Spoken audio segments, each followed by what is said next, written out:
Micah Miller was 30 years old when she died on the 27th of April, 2024. She had been married to John Paul Miller, a pastor at Solid Rock Church in South Carolina, for 7 years. When the pastor's wife was found dead from a single gunshot to the head, all signs pointed towards a conclusion that no one wanted to accept. As the secrets of her past and marriage came to light, a growing chorus of family members, friends, neighbors, online commentators, and the broader media joined the speculation. They believed only one explanation made sense: that Micah Miller had not chosen her own fate. She had been murdered. John Paul, or J.P. Miller, and his future wife, Mica, met when she was 14 years old.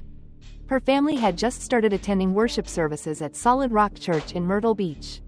J.P. was a youth pastor at the time, growing into a more significant role at Solid Rock over the following years. When Mica was 18 years old, John Paul officiated her wedding to his good friend, a man named Jeremy Days. Both Mica and Jeremy were involved in the church. He ran the sports ministry, and she worked on the media team in addition to other responsibilities. Eventually, Mica took on the role of John Paul's secretary and babysitter for his growing family. In 2015, JP's wife, Allison, discovered her husband and their babysitter in a compromising position. Shortly after, JP and Mica's affair became public knowledge. In 2016, both marriages ended in divorce. Jeremy and Allison eventually left the Solid Rock Church, where, only 1 year later, JP and Mica were married. At the age of 23, Mica became the stepmother to 44-year-old John Paul's 5 children, 4 from his first marriage with Allison and the eldest from a previous relationship. Mica also took on a greater role within the church as the pastor's wife. She was a worship leader, did graphic design, and oversaw the women's and youth ministries. Mica was also passionate about overseas missions, including her trips to Kenya, where the church was funding religious and educational initiatives. On the 27th of April, 2024, 55-year-old Johnny Jacobs went fishing in the Lumber River in North Carolina. He had been in the state park for several hours when he heard a woman's cries from down the river. From his position along the tall, dense tree line, he could not see the woman who was crying. I went in there with my little boat, and maybe 5 minutes after getting into the slough, I heard a cry, a faint cry. Heard it for maybe 2 or 3 minutes, and the crying stopped.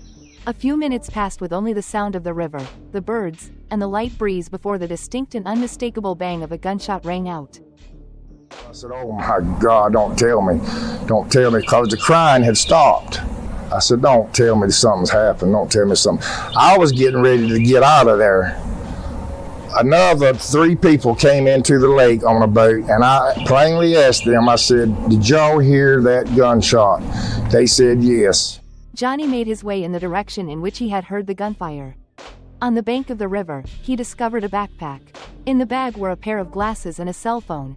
She had her license, her bank card.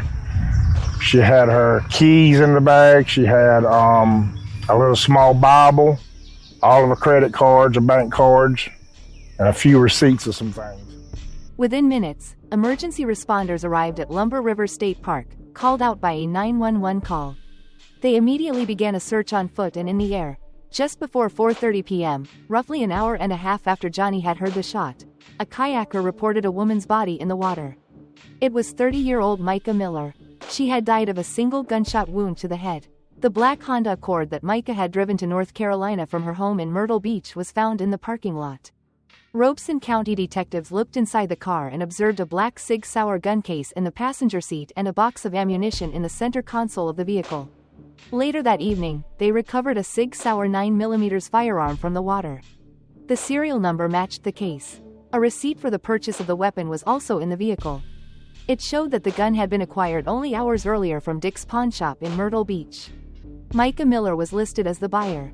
The medical examiner was called out to view the scene where the incident occurred, and CSI teams worked the area, gathering any potential evidence. When the coroner's report was released, it concluded that Mica had died from a self-inflicted gunshot wound to the head. It was a conclusion that friends and family members could not accept. It just didn't make sense to them. A hair appointment this week. She had plans to attend church with them on Sunday. So the news, when I heard it, I thought it was just some kind of terrible misunderstanding, because she was headed in a positive direction and she was making plans and had a new purpose that she was pursuing. She was loving her job, everything. Additionally, those close to Micah believe that there were far too many reasons to suspect foul play. Their prime suspect is Mica's husband, John Paul Miller. In a signed affidavit, Mica's sister, Sierra, quoted her sister only weeks before her death as stating, "If I end up with a bullet in my head, it was not by me, it was JP." Their marriage had been tumultuous. Micah had tried to leave him on multiple occasions but had been somehow repeatedly pulled back in. That is, until just days before she was found in the river. She had grown resolute in her decision to leave him. I know she'd been struggling. She's gotten 3 different numbers, or she's had 3 different numbers in the last 3 months, trying to make sure that he did not get her phone number and could not get in contact with her. She messaged me saying, thank you for your gentle warnings over the years about JP, or my relationship with JP. I know that you knew I wasn't ready to get out yet. I've replayed our combos over and over in our head throughout the years, and wished there was a way I could get out, and now I have, with a big smile. Only 2 days before Mica's death, JP had been served with divorce papers. She had sought to leave JP the year before, in January 2023, moving to Kansas to be with family members there and to start a new life. In Kansas, she joined a new church and built new friendships.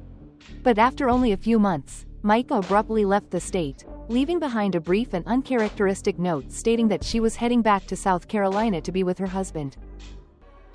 We got all text messages when she was leaving. That didn't make any sense. When she was planning on staying in Kansas and she was planning on thriving, she was planning on making trips, healing, and all of a sudden we heard nothing. It was hey, good news. I've been reconciled. My husband's allowing me to come back home. Praise God. Back in Myrtle Beach, the marriage continued to deteriorate. In a pattern seen all too often, JP went back to the same behaviors, and Micah found herself quickly going back to where she started, looking for a way out. In cryptic social media posts, Micah spoke out against domestic abuse of all kinds.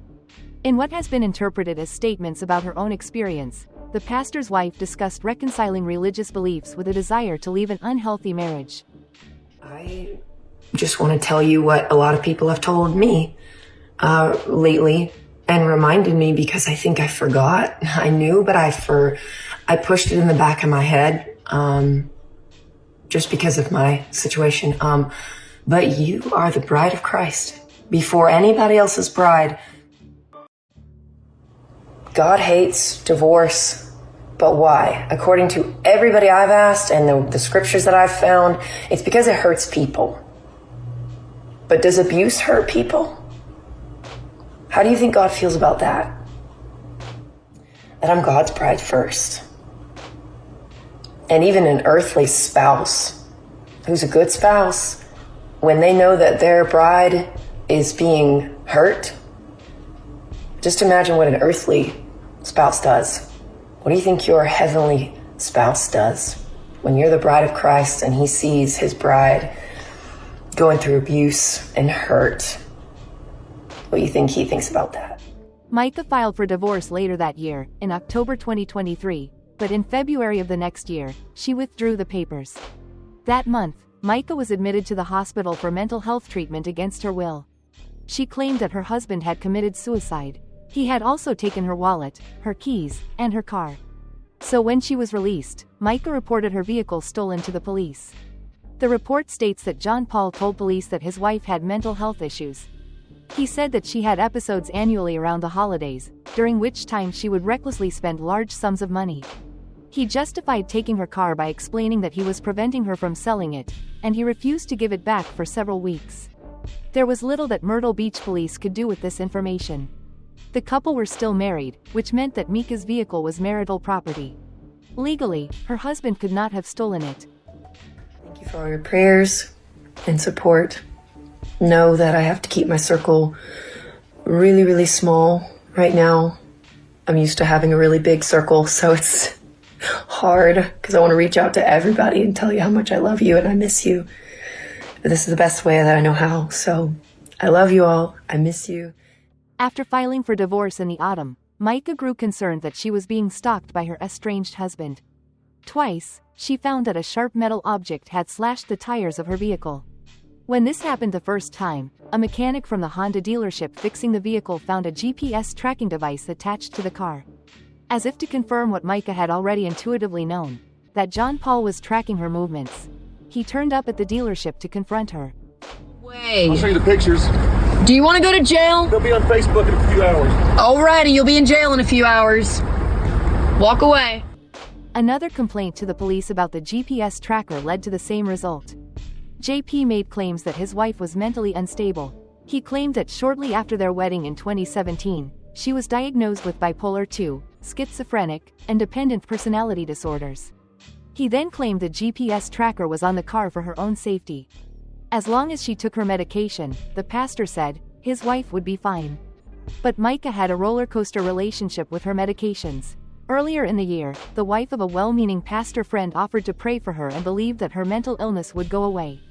According to JP, this led Micah to believe that she no longer needed the medication. With the limited information available at that time, the responding officer took no action. The vehicle remained marital property. By extension, the GPS tracker on the car was as well. In an email sent to Micah, John Paul apologized to her for the use of the trackers. But as Micah moved forward with the divorce, the pastor continued to lash out. On April 8, Micah spoke to the police yet again. This time, she told them that her husband had posted an indecent photograph of her on Facebook. Micah told police she had sent her husband the photograph about 6 months ago. Before being posted, parts of the photo had been blurred, so it did not meet South Carolina's code of law for nudity. Officers told Micah that, as the photo had been posted online anonymously, there was no way to prove her husband was behind its publication.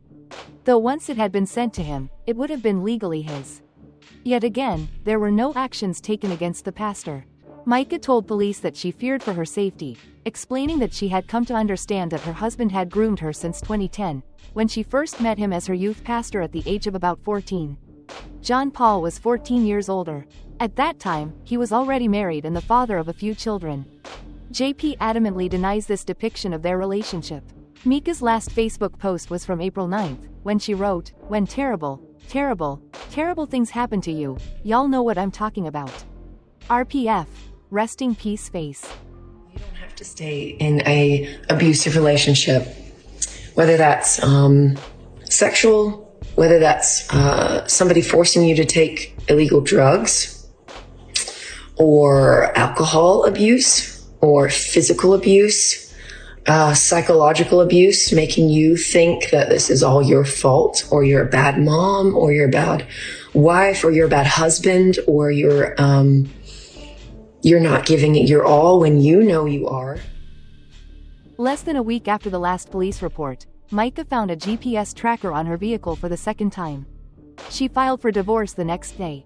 It would take about a week before those papers were served to JP. But only 2 days after that, Micah was dead.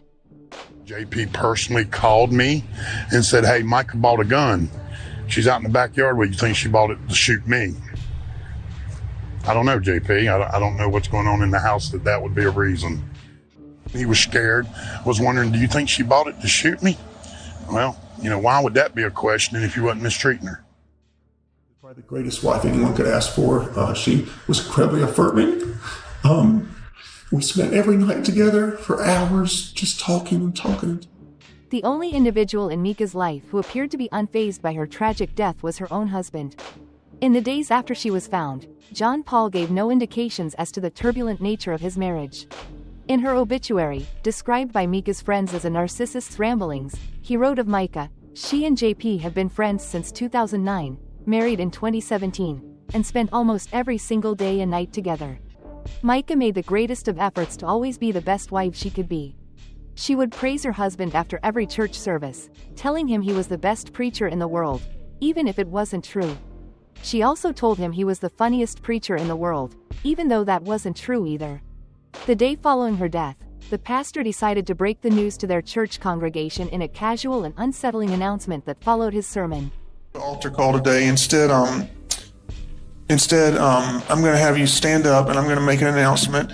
And after the announcement, I'm going to ask that you leave church quietly and don't talk about the announcement here in the building, please, if you can, so y'all can stand to your feet.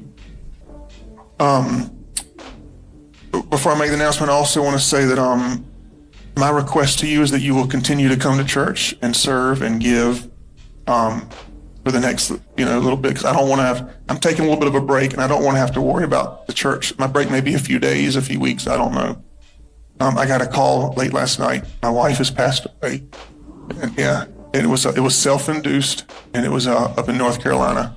And we're going to have a funeral for her next Sunday here at 3 p.m. And so it's all I can, I'm just kind of going on adrenaline right now. So y'all pray for me and my kids and everybody. And y'all knew that she wasn't well mentally, and that she needed her medicine that was hard to get to her.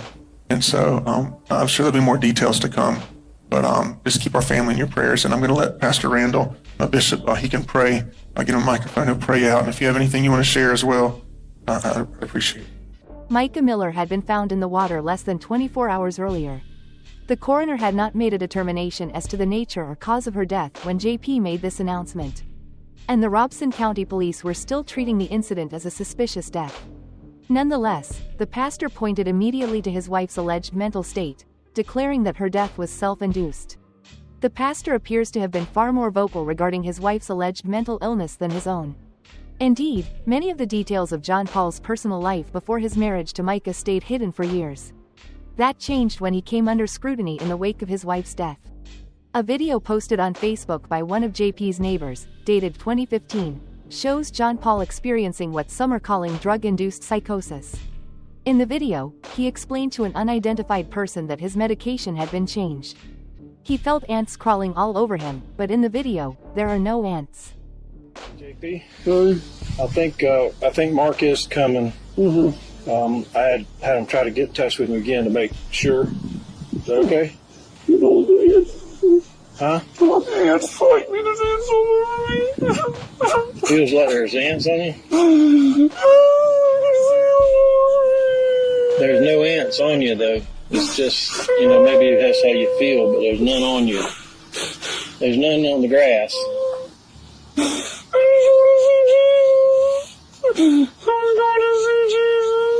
What kind of medicine do they have you on?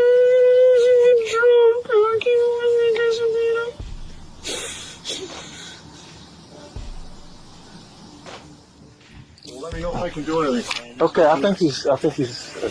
Here's some water, JP. You want some water?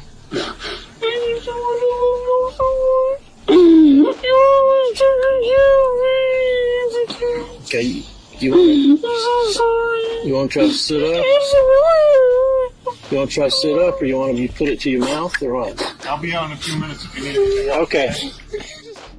The poster of the video, a man named Ty, wrote alongside his post, "I believe the saying goes, getting a taste of your own medicine. You have used and abused for way too long, only to get up on that pulpit and consistently discredit your victims by airing out intentionally degrading inappropriate personal information. Doing that allows you to control the narrative. Now we have the death of your wife, whom you claim only took her life because of mental illness. The fact is, nobody was ever mentally ill until they met you." In the lengthy post, Ty provides possible explanations for how the pastor could have gotten away with such atrocious behavior for so long. He writes that the reason most people don't speak up is because they know your reaction is ruthless. You have a little bit of local power with enough financial resources to hurt people legally, and they fear putting their families at risk. And the few others who don't speak up believe it's not the Christian thing to do. Well, neither is doing anything. John Paul's troubles began at an early age. As a teenager, he earned a criminal record for incidents of delinquency, driving under the influence, and assault. The most concerning incident occurred when he was 19 years old. It was February 1998. Families in the Bride Creek subdivision of Myrtle Beach were sandbagging their homes in response to extreme flooding. Defying the road closure sign, JP entered the neighborhood in a silver S10 pickup truck with black tape covering the license plate. According to court records, JP accelerated his truck into a 19-year-old woman who had asked him to slow his vehicle. Then he continued to drive for about 100 yards with her clinging onto the hood before he slowed, and she was able to safely roll off. The court ordered that he receive a suspended sentence of 4 years, 3 years of probation, 500 hours of community service, and an order to pay court fees. On May 31, 2022, John Paul applied for and received a pardon for this conviction. Social media and some news outlets have become rampant with suspicions and accusations leveled at the pastor, related not only to his wife's death but to other alleged nefarious behavior. It emerged that the pastor was having an affair with a woman in the Solid Rock congregation named Susie Skinner. Susie, seen out for margaritas and shots with JP 4 days after Mica's death, she has formally denied that she is dating the pastor. Former church members and friends of JP and Mica said that the relationship was public and had been going on for some time. What was not openly discussed was the suspicious death of Susie's husband, Christopher. Christopher had been wheelchair-bound following a drunk driving accident in 2000. He met Susie through his rehabilitation and later became an inspirational speaker and author. On September 6, 2021, Christopher drowned at a community pool in Myrtle Beach when his wheelchair tipped into the pool and he became trapped underneath it. He was 41 years old. Then allegedly begins another affair with a church member who has a husband who uses a wheelchair who mysteriously ended up dead and drowned in a pool. Is that accurate? Yes. That's what we've been told by people who have reached out. We've spoken to former church members. We've spoken to current church members. An investigation into Christopher's death found no signs of foul play. Security camera footage of the community center showed that he had been there alone. Though this did not explain why his chair abruptly accelerated forward into the pool, his death has been ruled an accident. JP's ex-wife, Allison, has accused her ex-husband of having a sexual addiction and behaving inappropriately with the teenagers at his church. One of these teens, now a grown woman, took to Facebook to tell her story, alleging that John Paul once forced himself on her. John Paul Miller has been removed from his position as pastor at the Solid Rock Church, though he is still technically employed there. None of the pastor's history makes him guilty of his wife's murder. He may very well be guilty of other crimes that are now emerging, but it is too early to tell. What we do know is that Mica has been keeping track of her husband's transgressions. She kept detailed diaries that likely recorded contemporaneous reflections of the abuse that she allegedly suffered at his hands. She knew about the other women. There were allegedly quite a few. There is also reason to believe that he was stealing donations intended for the church and its charitable activities. In mid-March, John Paul was reported to police by another church member for transferring almost $2,000 from the Dare to Care mission in Kenya to his own personal account.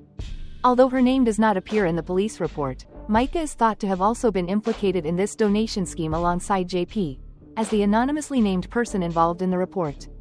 Her family believes that making her complicit in NJP's schemes was another way that he sought to control her. Yet another police report was filed after Mica's death when John Paul arrived at the apartment building where Mica had been living to collect her belongings. Her family believes that his intentions that day were to collect the diaries and other documents that could incriminate him. On that occasion, it was the pastor himself who called law enforcement. According to the report, the leasing agent would not let him into the home to take his wife's things because they didn't like him very much. It was Mica's sister, Sierra, who came into possession of her documents. They are now being sorted out by her lawyer. The mounds of paperwork that I have is incredible. She collected a lot of things. She kept a notebook. I have boxes of journals, which, by the way, he's made 100 phone calls looking for, as I understand. And he is constantly trying to stay in front of this, spin some some story. And the investigation into Mica's death continued after the coroner offered their conclusion. The Robeson County Police released a report, timeline, video surveillance, and other evidence compiled in the course of their investigation. Their conclusions were not well received. The Ring camera outside of the apartment where Mica was living captured her leaving the home at 10:13 a.m. on Saturday, April 27th, the day she died. She returned at 11 a.m. Mica was alone. She left again a few minutes later and drove to Dick's Pawn Shop in Myrtle Beach, where a camera caught her exiting her car and entering the supermarket. In the store, just past noon, Mica is shown independently purchasing the Sig Sauer handgun. She passed a criminal background check and was able to leave the store with the gun immediately. Her phone search history showed that she searched for a national park, returning the directions for Lumber River State Park. On the way to the park, she stopped off at a gas station, where she purchased a drink. The receipt was found in her car, and security camera footage in the store showed her once again shopping alone. Mica carried on to the state park. Once there, Mica placed a call to 911. Robeson County 911, what's the address of your emergency? Hi, are you able to trace the location of my phone? Let me see. You don't know where you're at? A national park. I have my location on, I think, on my phone. Find my phone is on. I don't think you are in Robeson County. Are you at the Lumber River State Park? Yeah, that's where I am. Tell me what's happened. I just want my family to know where to find me. The final statement that Micah made to the operator was to state her intentions. What she was about to do. She only wanted her family to be able to locate her. Despite this, there are those online who have claimed to hear a man's voice in the background, perhaps convincing her to lie on the phone call. Still others have suggested that the voice on the call is not Micah at all but was produced by AI as a part of John Paul Miller's plan to get away with murder. Conspiracy theories that have picked up steam include accusing Johnny, the fisherman, of being the gunman. Others say that JP had another accomplice with whom he switched cell phones to throw off any location data. These theories all aim to point the finger at JP as the killer, even though he seems to have a rock-solid alibi. The night before Micah was shot, JP drove to a sporting event in Charleston, a roughly 3-hour drive south of Lumber River Park in North Carolina. The investigation located multiple eyewitnesses who confirmed that the pastor was at this event all weekend. License plate readers tracked his truck en route to and from Charleston to further corroborate the witnesses. Despite misinformation being released to the contrary, the investigative report clearly states that there were multiple passengers traveling together. Although JP was reported to be traveling with his new girlfriend, his alibi is not dependent on her word alone. He simply could not have been with Micah when she died or been the person who pulled the trigger. Though whether he still bears responsibility for her death in other ways is a separate question. On Sunday, May 12, 2024, John Paul held a funeral for Micah at the Solid Rock Church. Her family did not attend. The report released by Robinson County Sheriff Bernice Wilkins concluded that, unfortunately, rumors and conspiracy theories were spreading quickly and assumptions were being made. However, in the end, we must make decisions based on the facts and evidence that have been gathered. While I know it's not what many people wanted to hear, the evidence is quite clear and compelling, and we are as saddened as anyone that this occurred. The report did not end the speculation. Indeed, the evidence released has now been scrutinized in an effort to discredit its conclusions. Whoa. That truck is tinted black. How do I know who's in it? And also, how do I know he was at an athletic event? And was he there the whole time? And how far away is that event from where Micah was killed? Independent media is questioning why a small cross tattoo on Mica's hand is not visible from the camera angle at the pawn shop while she purchased the gun. Videos have been published questioning the timestamps on the security footage from the parking lot, perhaps suggesting that the footage has been altered. Many do not wish to accept that the 911 call happened at all. I really hope that once this 911 call is released, somebody can dissect it and look at it, a professional that could say, okay, yeah, this is AI generated. Because there are ways to do that. Because I'm not buying this for a second. If this guy... Solid Rock Church leaders have reported receiving harassing phone calls and messages. The coroner who performed the medical exam has received threats. Johnny Jacobs, the fisherman from State Park, has now appeared on multiple news outlets, declaring his innocence. As these theories spread, so did the allegations and online abuse. I want this to stop as far as me. I don't want to make this all about me because I'm still thinking about Micah. I'm trying to respect her family, and I got total respect for them, and I am so sorry for what they're going through. I never thought my day would turn out like that. John Paul has hired a lawyer. Letters have been issued calling for an end to the accusations of murder and other abusive behavior directed at JP that are proliferating online. Felt like I had come across the answer of maybe why she would have taken it this far. And that is, he had her convinced that this was what she should do. In my opinion, I believe he had her convinced that it would be the only way that she could escape him to some degree. I believe that he used every tactic and tool that he could. The pastor has denied ever hurting his wife in any way. Claims that he had groomed her since the age of 10 must be false, he says, because they did not meet until she was 14. The police report where this accusation made by Micah is recorded probably transcribed her statements inaccurately. Micah likely would have stated that the grooming began in 2010, not when she was 10 years old. Micah was cremated before a second independent autopsy could be performed. It seems that there are also gaps in the standard practices in North Carolina that Mica's family believes render the autopsy incomplete. They did not perform a toxicology test, for example. Adding more fuel to the fire, John Paul pushed for a cremation immediately. The family reported that he refused access to view Micah until after they agreed to this. The family is not giving up. I believe that it was all staged. I believe that the whole thing was premeditated. I believe that the narrative was established by Junior all the way through. Before there was a release, like the day we were notified, he was already saying, she did it, she did it. Why would you do that if you don't have all the information yet? Why would you not be grieving and just, he has not shown any remorse, no grief. He shows nervousness, he shows guilt. He shows, that he is hiding something. Hey everybody, I just wanted to share the chorus of a song that came to my head the other day.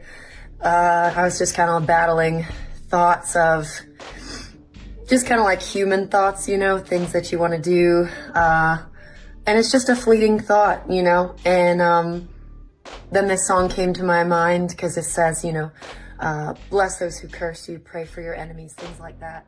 Revelations from John Paul Miller's past continue to accumulate, and the outcry for action to be taken is only growing. It has been reported that the FBI's assistance has been requested by law enforcement in North Carolina. But with the death investigation now declared closed, it is unclear what aspects of the case the FBI agents have been asked to look into. Thank you for watching today's video. Remember to click like and subscribe so you don't miss any news or stories from our channel. Don't forget to press the bell icon to get notified every time we have a new video. If you have comments or questions, please leave a comment below. We will be happy to hear from you in the next videos. Have a nice day.